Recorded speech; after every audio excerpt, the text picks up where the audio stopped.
The Tarrant County Master Gardener Association has partnered with the Tarrant Regional Water District to encourage water conservation. TRWD maintains 4 area lakes and pipelines needed to provide surface water to local water treatment plants so they can clean that water to meet drinking standards for our communities. They also work with many cities in Tarrant County, such as Fort Worth, Arlington, Mansfield, and many others, to provide water conservation programs to the community. Conservation is an important water supply strategy to help meet the needs of our growing population. There are currently 2.3 million people living in Tarrant County, and this is expected to double over the next 50 years. At SaveTarrantWater.com, you can sign up for free weekly watering advice custom to your location. If you're a resident of Tarrant County, you can sign up for a free sprinkler's checkup where a licensed irrigator comes to your home, provides a comprehensive evaluation of your system with recommendations to reduce water waste. There's also an event calendar where you can find information about future classes and workshops. So be sure and check out SaveTarrantWater.com to sign up for their free services. All right. Well, hope everybody's having a great evening, and we're going to talk a little bit about spring garden prep. There's all kinds of things you could do. We could probably talk for hours and hours and hours, but they only gave me 45 minutes, so we'll combine a lot of things down, and be glad to answer questions at the end. Let me tell you up front, I tried a new design for the PowerPoint. It looked good on my computer, and then when we ran it through on a practice a few minutes ago, part of the top's cut off. So don't worry about it, but all the writing and all the pictures are still good. So anyway, we're going to get started. Spring gardening prep.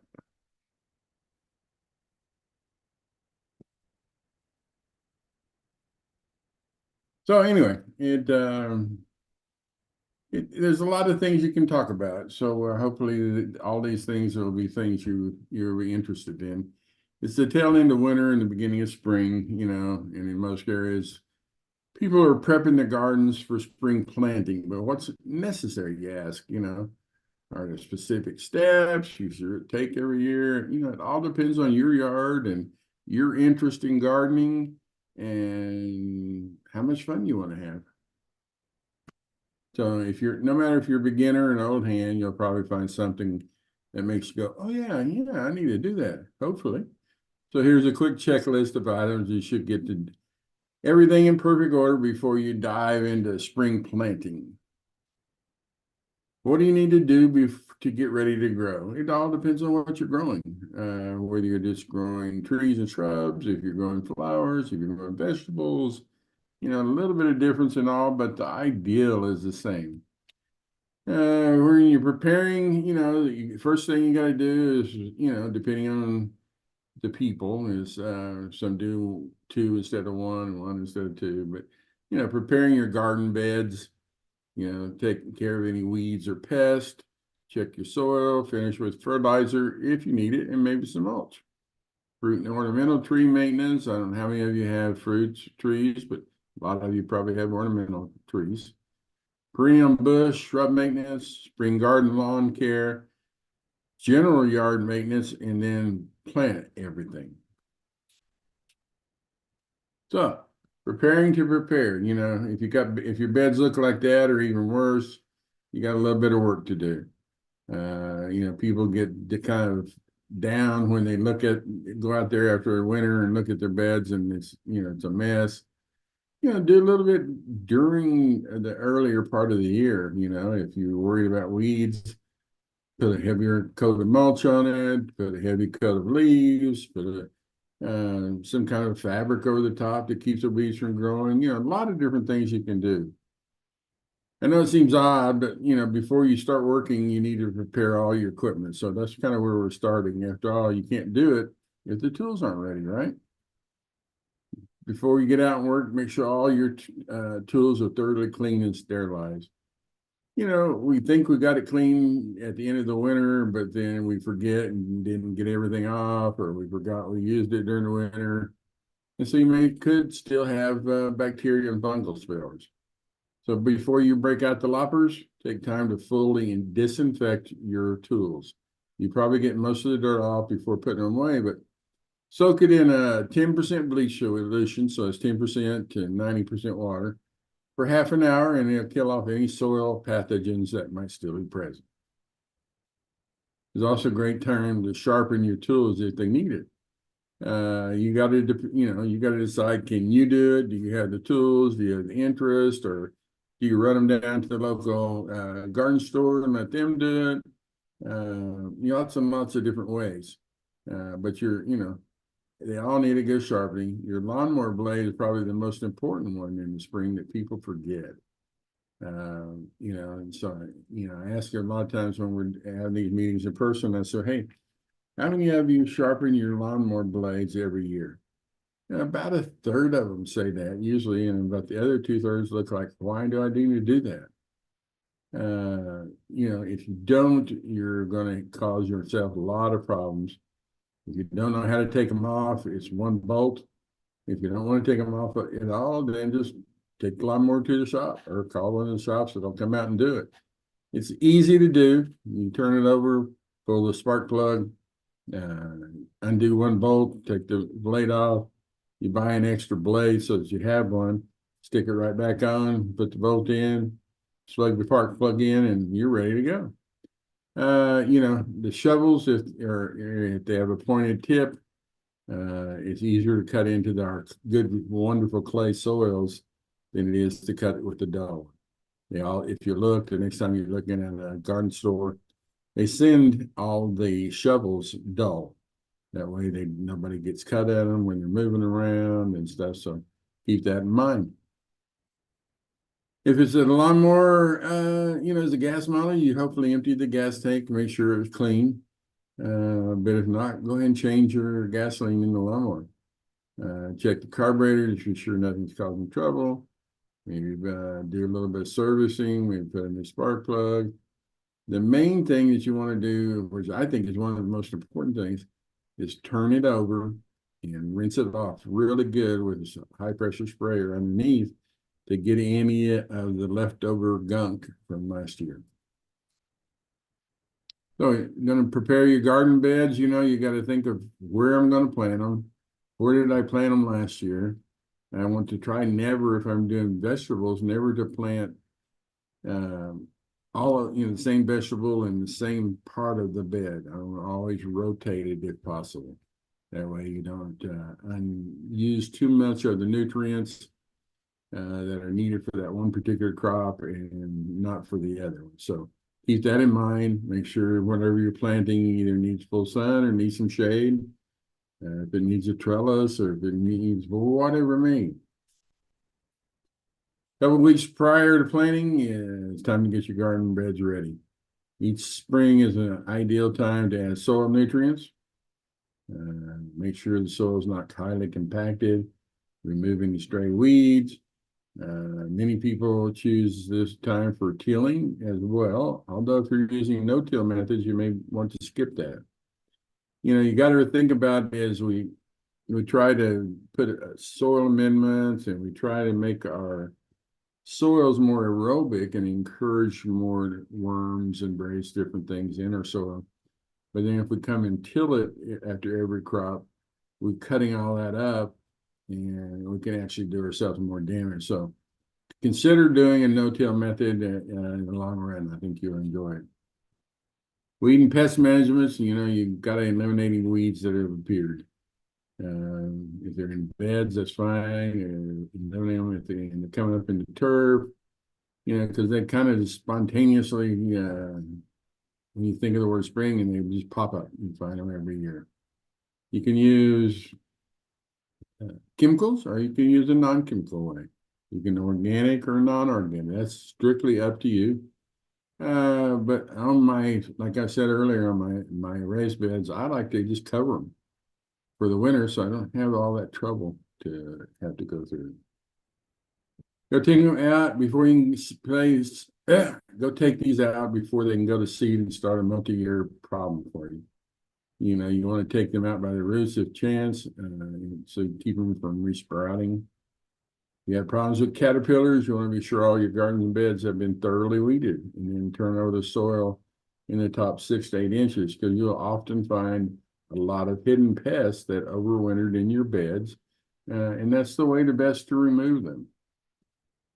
Spring is, check your soil. Spring is when you also work your cover crops into soil. Give them a couple of weeks to start decomposition before planting. Cover crops provide a great nutrition boost to young plants. Usually when we talk about that in an in-person meeting, I look out in the audience and about half of the people are like, what is a cover crop? Many, many different cover crops, from Albon cereal rye, which works really good to help control nematodes, to vetch,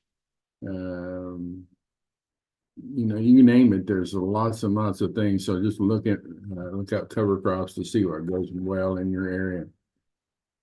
They turn them under right before, and that gives you a nutrition boost to all your younger plants. It's important to do a soil test and a pH test at this time, especially if it's a new beds or a new area or something you haven't done before. You can send a soil sample off to your local ag extension at soiltesting.tamu.edu. This is the most to give yourself a notion of what needs to go into the ground. If it's a new place, you need to test the pH to know if it's acidic or alkaline or in between. Most of our plants do well at slightly acidic, but kind of in the neutral range. You can't really change them a whole lot, so you need to know what they are so that when you go to plant, you're planting plants that will do well in that pH. The soil test tells you your nutrient levels, nitrogen, phosphorus, potassium, some of your micronutrients and different things. If you've got sodium issues or calcium issues. And then tells you how much, according to what you told them you're going to plant, it tells you how much fertilizer you need to put in your soil and to bring it up to a good, happy standard. It's very inexpensive. They're $12 a sample, a couple of bucks to mail into College Station. Well worth it. You don't necessarily have to do it every year, especially if it's a really tall, big raised bed, because you've already amended all that soil. But anytime you're growing anything in the ground, something that hasn't been used in a long time, it's well worth it. Your turf is going to be good. I had people call me for years and say, hey, what kind of fertilizer do I use? And I said, well, your guess is as good as mine. And he said, well, you're the expert. I said, yeah, but I have no idea what you've done or haven't done. What the people did before you. So the soil test will give you a good base point to start off with. Compacted soils need to be loosened. We have a lot of heavy clay soils around here. And the more you can loosen them up, then the better it allows airflow and young roots to grow. Multiple ways of loosening your soil. If necessary, you can do it with amendments, such as well-finished compost and expanded shell, amended in the top 6 inches of soil. That's the best that I can suggest to you. Yes, there are a lot of organic soil amendments, and there is not a thing wrong with them. But this is the most basic and one that I think personally works the best. So compost, expanded shell, you can get them at any of your nurseries or garden stores. You can get them together, or you can get them in separate bags. And put the expanded shell in one time, and then the compost in one time. Then you mulch it. The mulch breaks down into the compost, and you just keep adding more mulch every year. At the very beginning of spring, before your shrubs begin to bud and form leaves, it's time for a light pruning. Mainly just for shaping. Depends if you're already showing new growth. Depends if it's a perennial flower, a herbaceous plant, or a woody plant. The woody plants probably need it more, such as the salvias and some of those plants, because that then stimulates a lot of new growth and a lot of new buds. You can actually do it a couple, 2, 3 times a year. But, if you're not sure about what you should do, read up a little bit. Maybe just prune a little bit at a time to know where you are and what, maybe if you're doing a good thing or a bad thing. Early in spring, before your perennial plants begin to put out new growth, cut them back.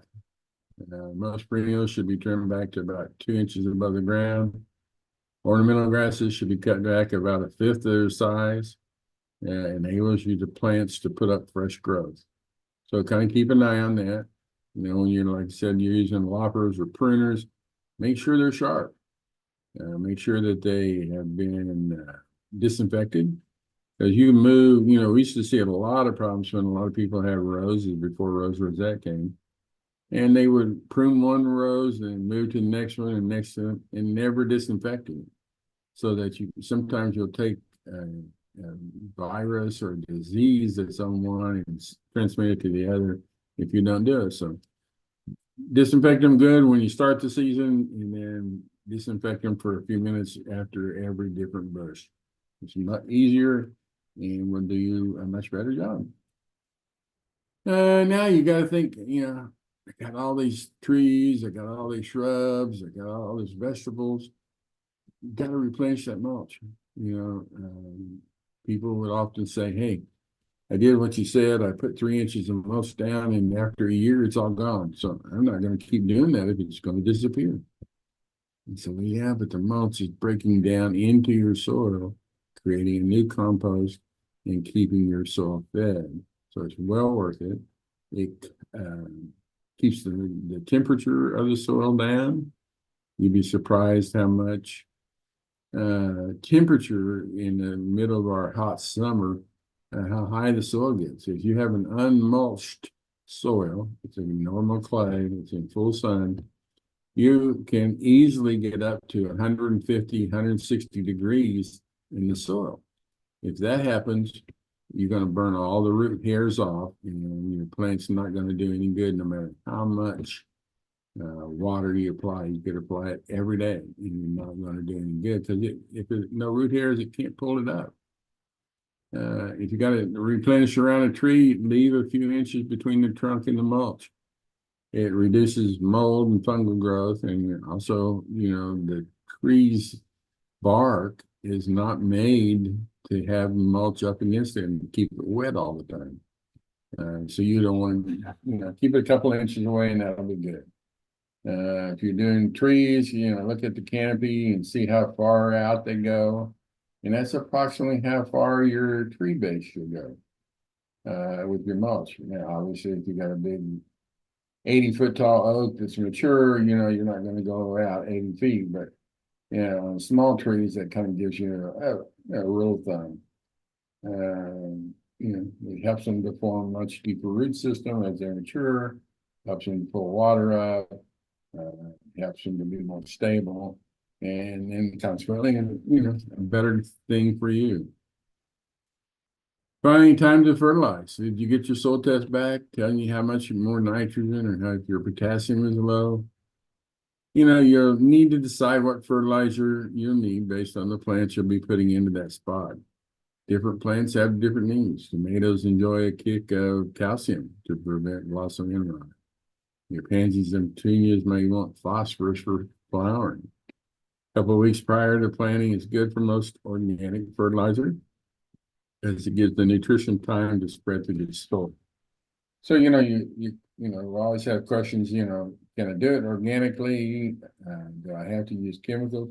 You can do it any way you like. A lot of the new fertilizers are coming out that are 80 to 100% organic. You can spray fertilizer in liquid form. You can put it down in pellets. You can put it down in manure. There's so many different ways to do it. So there's no wrong or right answer. It's something that works for you and your garden and the type of plants that you're doing. Fruit and ornamental tree maintenance. That's where we see so many problems. You look at that picture and you see something where they just cut the whole entire top out and sides and everything. It's kind of, right? It reminds you of crepe myrtle, when they do the crepe myrtle every spring. By the way, if you cut top off your crepe myrtle, there is no sound horticultural reason to do that. you're only going to cause issues and cause disease and insect problems, and have more trouble than it's worth. It was started a long time ago by some commercial lawn companies that wanted to make sure they had plenty of business during the winter. So they told everybody that you needed to do it, and that's what they do. I stopped in one day and asked somebody, the Creighton murder, why are you doing that? And he said, well, you're supposed to. That's why you're supposed to. He said, well, the neighbor does it. Well, why do you think he does it? Well, because the where we live at the main gates, the professional people do it. So a lot of times people have no idea why, but they just do it. So be careful when you cut too many trees off, and what kind of issues that you may cause. It could be a problem. They need to prune. Most trees are pruned in the winter before it becomes spring, when that way the trees can just grow. You're not already done that. Prune before your trees begin to start leafing out. Earlier that is done, the easier the tree will form. Dead branches can be removed once you seed them. If any other develop the leaves, it'll be easy to spot the dead wood. Get them out of the way, helps the tree to spread out to fill the gap and prevent falling branches and windy conditions. It can, it's surprising how much, people do and how many people don't do. People call the office and say, how do I find a good tree trimmer that I can trust? It's a good question. There are a lot of different tree trimmers out there. Some doing great jobs, some do not. We're always told, people that, to look for a registered arborist, a member of the Arborist Society. That's the only governing body for arborists. So if you want, that means they have gone through a bunch more training, a lot more school, and being able to pass a very expensive test. If they don't have it, be wary. Doesn't mean they're not good.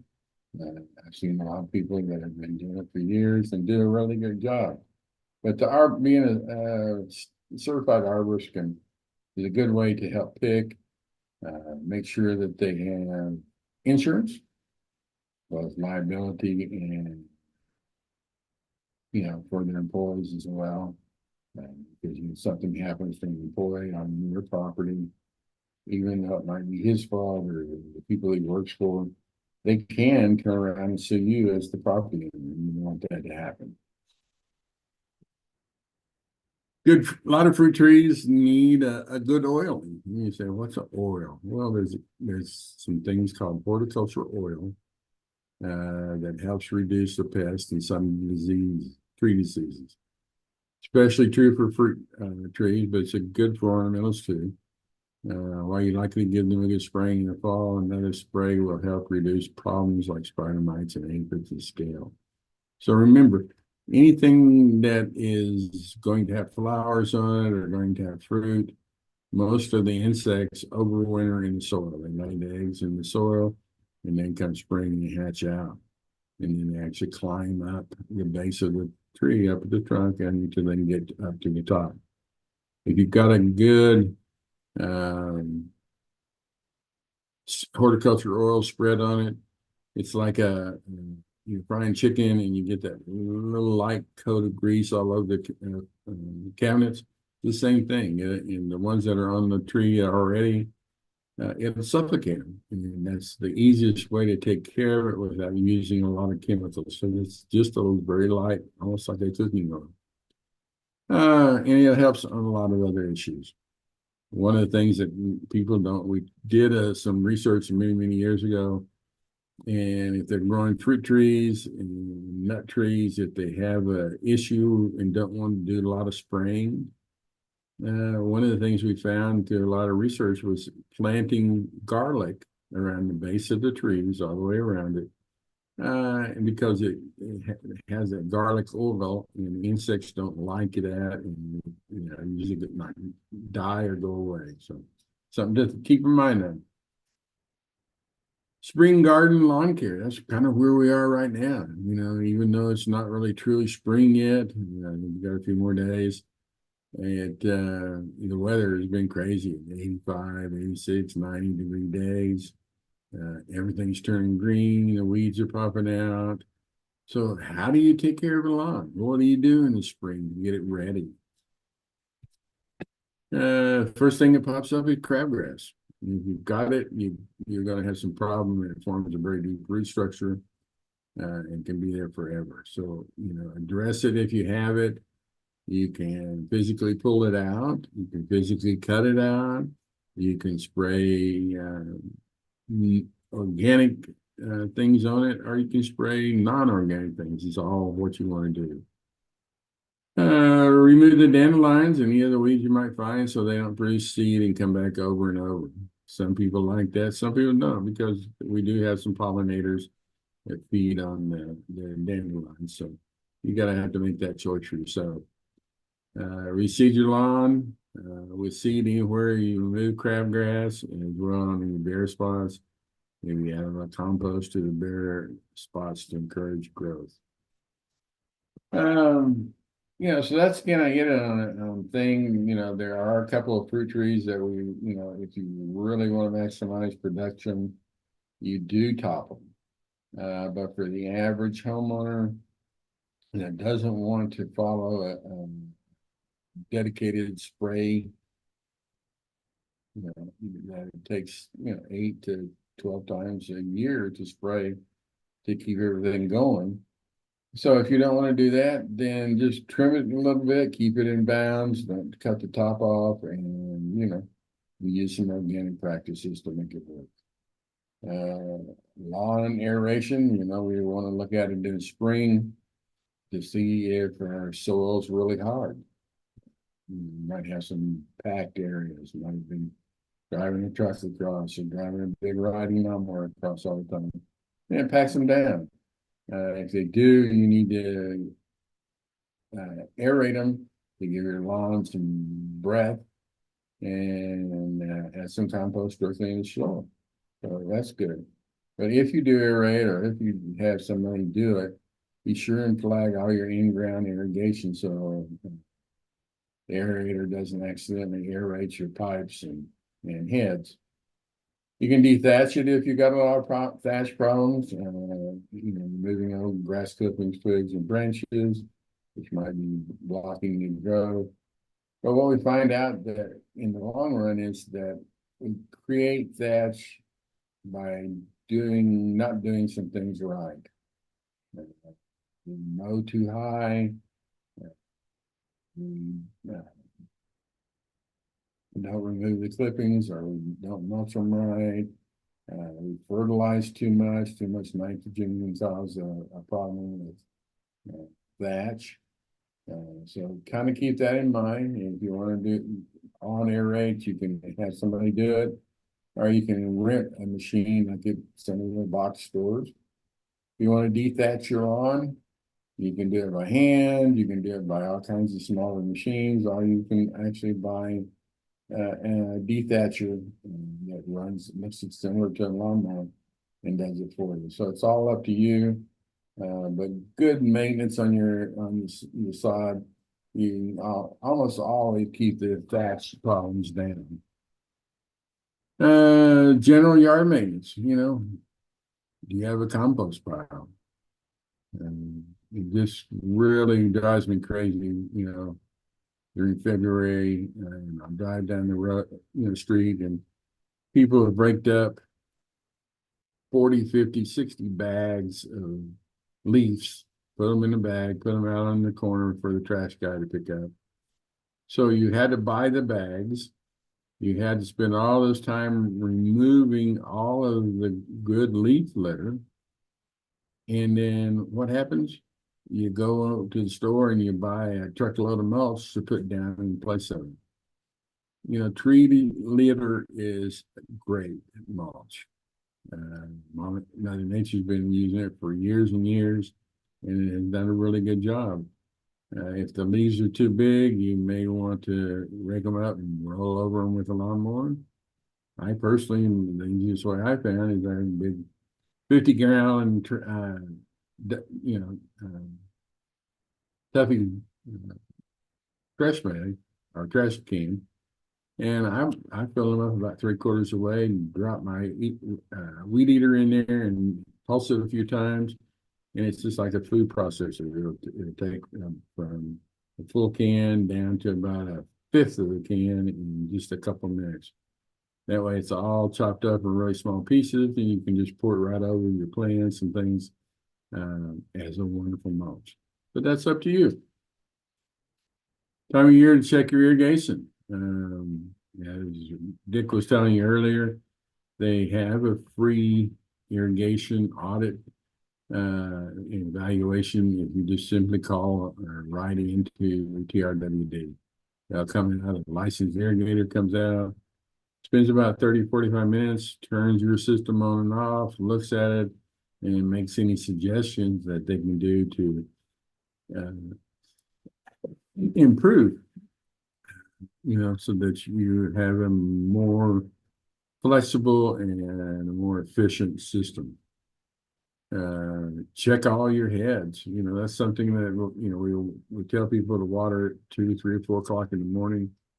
Most rarely is anybody up at that time, or if they are, they're surely not in the lawn looking to see if everything's still good. So do you have a damaged hose? Do you have a damaged head? Check that during the year. Either have somebody come out and check it, or just simply go out on a weekend or a day off.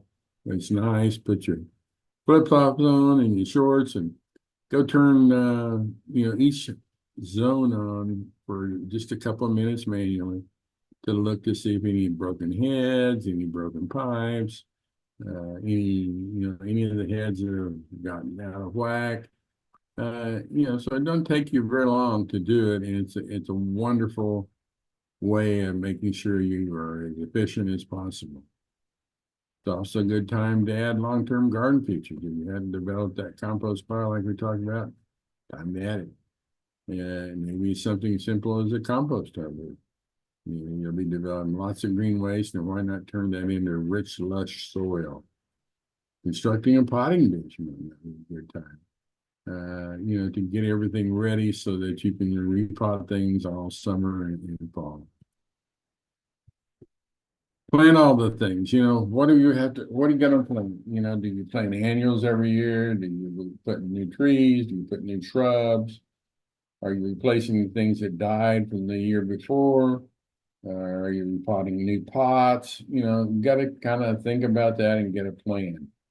Earlier during the winter, you're actually going through all your seed catalogs and all your wish books to find out what kind of things you're going to plant. And then you get them in, and then it's time to figure out when is the best time to plant. You don't want to plant them if you got a real big freeze coming, but otherwise, get them in the ground a little early. It won't hurt a thing. Most of us develop a spring garden plan so that we can plan everything out. Takes a little planning to decide what to plant first, when to start the next stage of planting. February and March is a time for many types of fruiting trees to be planted, where you're doing bare root or container grown or whatever it may be. Tomatoes need to be in the ground. I like to put them in mid-March. Some people wait till April to get plenty of production. But, it's a guess. Not everyone's out of their winter wonderland yet. So any of the fruiting trees, any of the vegetables you can plant early, and all of a sudden you got a 2-day long freeze, you can wrap some frost cloth around it. You can buy frost cloth at just about any garden store during the fall. And it's a kind of a white see-through cloth. You simply wrap it around it, and it will give you anywhere from 4 to 8 degrees higher temperature in there than actually what the temperature is outside. And that can be all the difference in saving a crop as opposed to letting it grow out. Edible spring gardens include things like lettuce, spinach, many types of onions, short season leeks, peas, virtually anything that grow in the 40 to 70 degrees. It's also time to plant fruit trees like peaches, plums, and nectarines. Other summer fruits, so they get started before that hot summer sun comes on.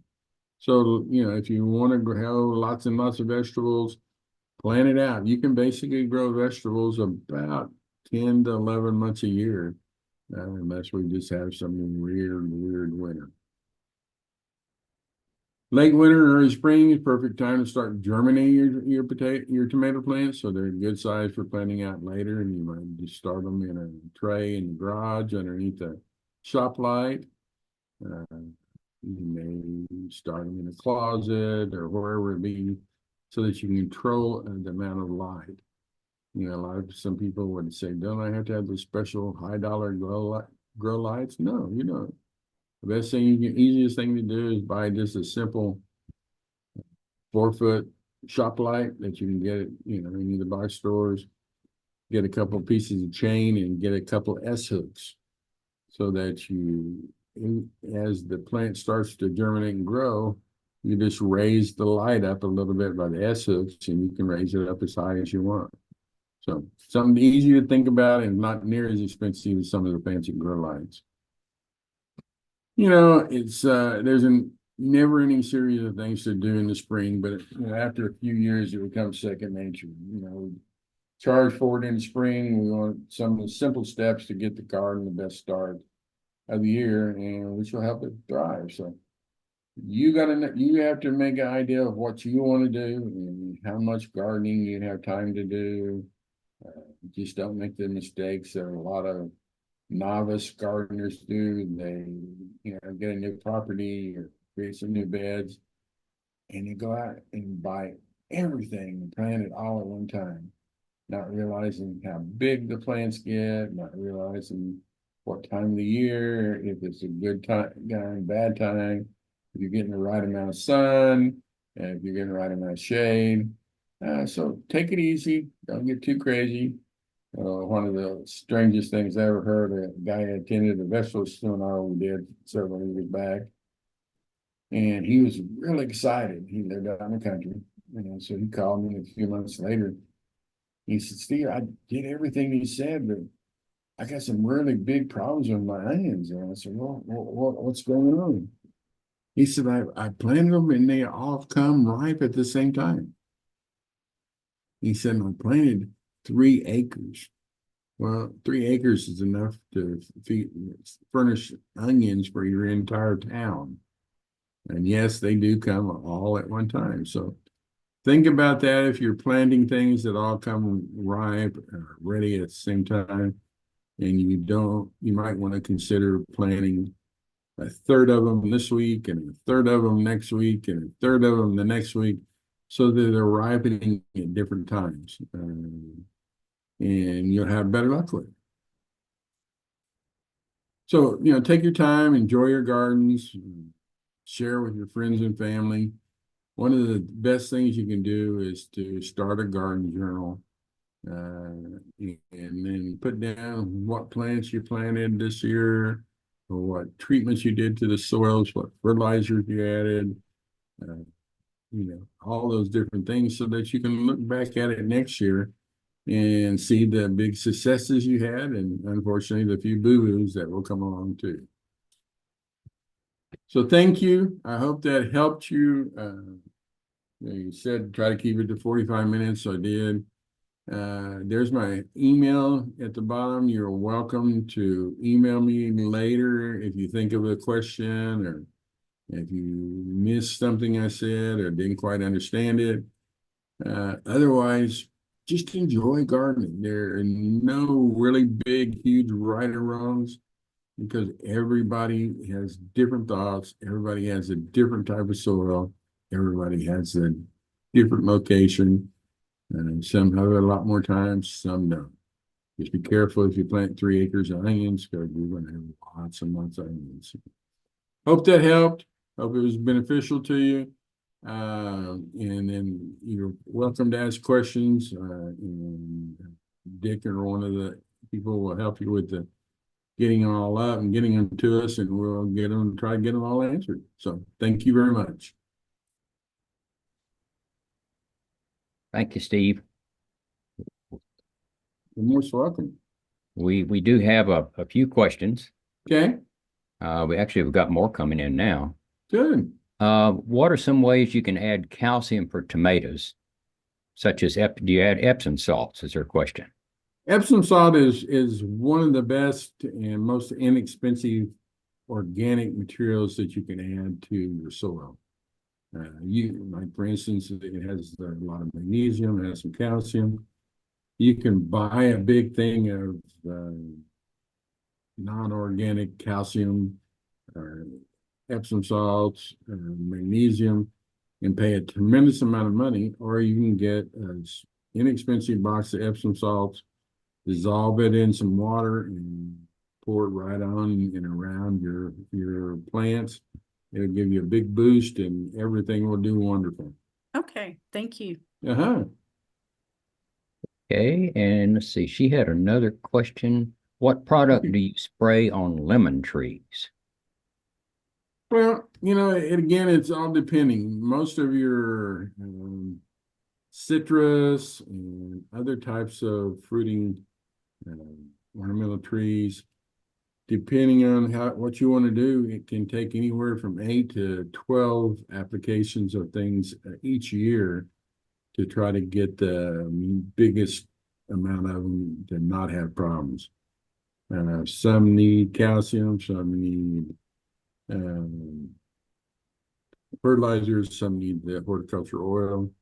Just remember, if you're doing tomato or apples and things like that are very susceptible to cedar apple rust, if you can see, even if you live out in the country, if you can physically see a juniper or a cedar, you are going to have trouble because it can be a mile away, and once it erupts and comes out, sends those spores out, and they get carried in the wind. And if you physically see it, you're going to have issues. So you may have to spray for that. There's a lot of different things.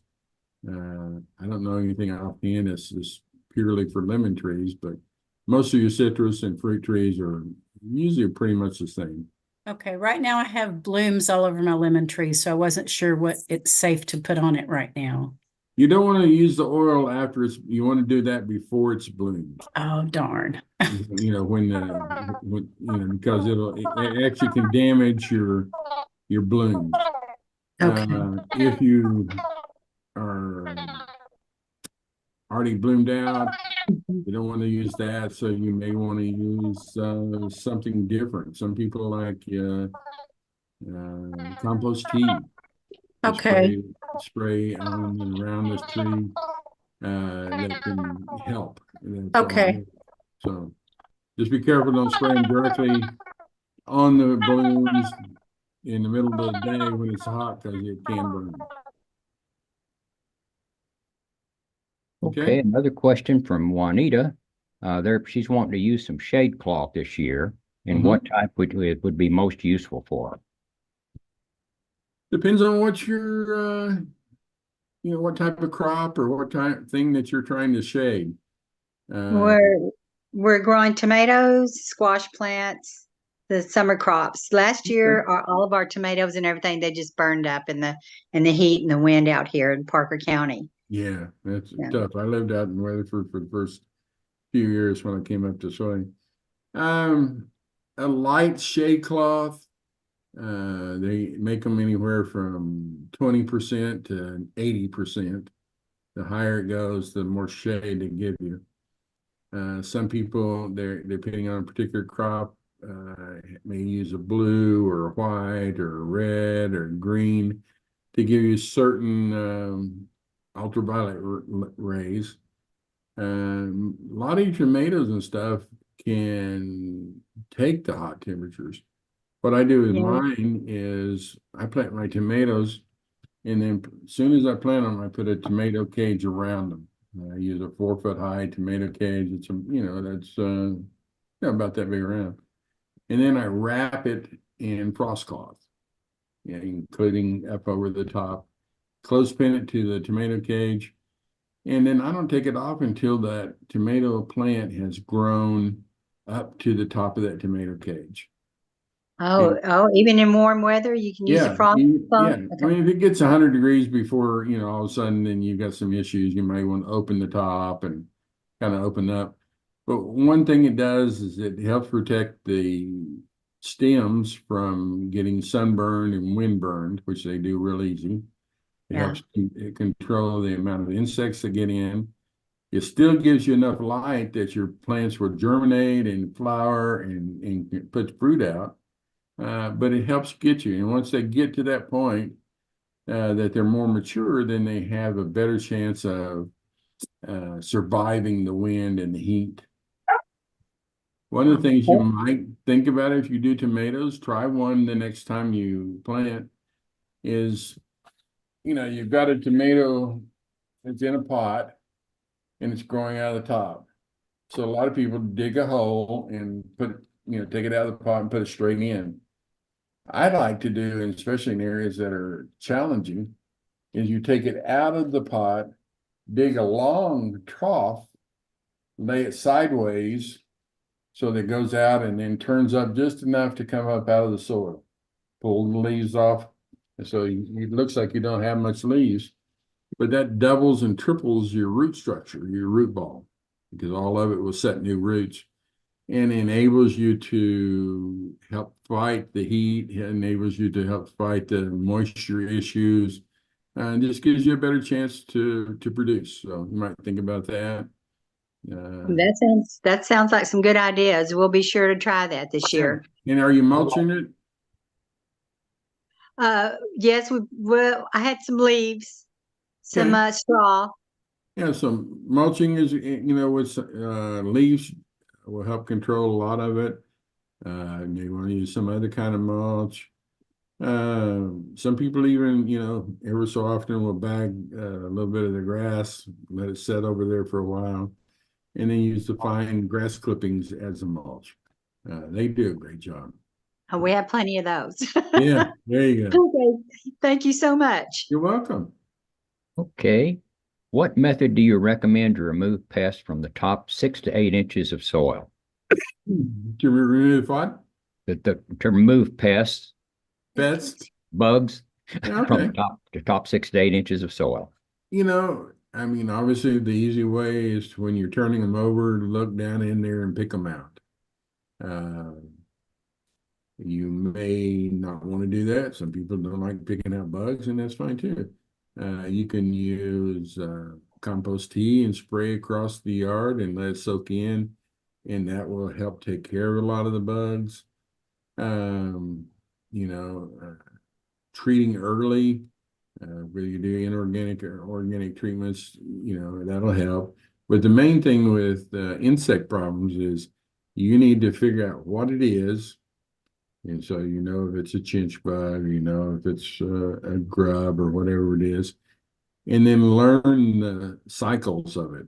It goes from an egg, it goes to a larva, and it goes to a caterpillar, and it goes to da-da-da. Because there's certain things that will affect it at certain stages of its life. And so that'll help you to know kind of how to do it.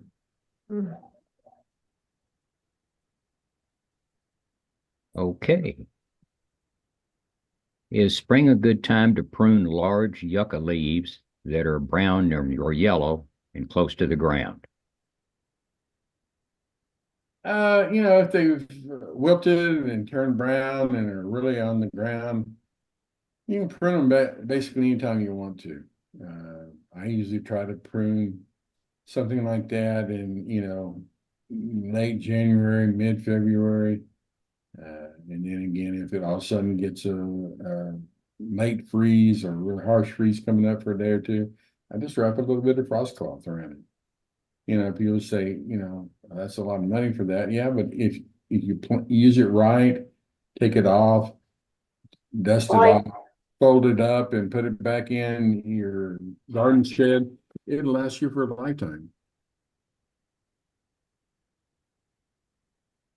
Okay. What are some examples of the best nutrients to put into the soil? You already mentioned Epsom salt is one good one, probably. Again, putting in just a good compost is always going to be successful. You may have the availability to use some manure, and that can be good. You just want to make sure what kind you're using, because some of it is very high in nitrogen stuff and actually can burn your plants. So, be careful what you use, like chicken manure. Chicken manure is extremely hot. Other types of manure, not so bad. The compost, the mulch, if you're using organic mulch versus non-organic mulch. We always like to do something as organic as possible. It doesn't mean you're treating it. It just means you're not going through a lot of stages and not planting or spraying it with other things. That usually is enough. You can use coffee grounds that do really well as both a top dressing and a amendment into the soil. Kind of whatever else you have handy is at least chopped up really fine, do wonderful. And then if you want to go the inorganic route, you can. Thank you so much. Surely. And the PowerPoint was beautiful, by the way. Well, thank you. Thank you. Okay. Amy wants to know, how successful is it to plant citrus trees in the ground versus bringing them in and out during the winter? It depends on what you're growing. Most citrus trees are, big citrus trees are planted directly in the ground. The only time you really consider a pot over the ground is some of the dwarf miniature ones that are more of a pot or a patio pot. But depending on if you site it right and you take care of it, you can plant probably 90% of things outside in the ground. You just have to make sure you are treating it with the oils and things, and making sure you don't have any pest issues. Okay. Rebecca, you got a question? Yes, I do. How do you use charcoal on your plants? Charcoal on your plant? Your plants or in your bed? Some people use ground up charcoal and some char. There are some benefits to it. It doesn't have a lot of nutrients. It can improve the soil texture a little bit. I personally don't do it, but I've heard some people that do and feel like it's a success for them. Okay. Is there any way to protect squash against the squash vine borer?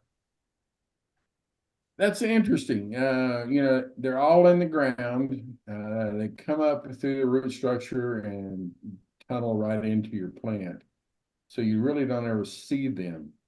The best thing I can suggest to people is consider planting fall squash instead of spring. And the reason is that most of the time by the time you're ready to plant your fall squash, the insect that creates the squash vine borer is going into dormancy and has laid its last set of eggs in the ground, and they won't come out until the next spring. So you have a lot less vine borers available in the spring or in the fall, as you did the spring. The other thing you might consider that you'll have a better luck if you put it in a pot instead of in the ground, because you can keep it up off there and you can help control the amount of eggs that are in your soil that way. Okay. You can leach the pot out really good at the end of the summer before you plant. But if you do that, you'll have a lot less issue. Yeah, so you're not familiar with the traps? You can use traps. They don't always work. Okay. We tried them in the greenhouses. We tried them in various trials. Some work better than others. But yeah, it's hard to do it because most of their lifespan is in the ground. Okay. Thank you. Uh-huh. Okay. If anyone else has a question, please go ahead and ask Steve.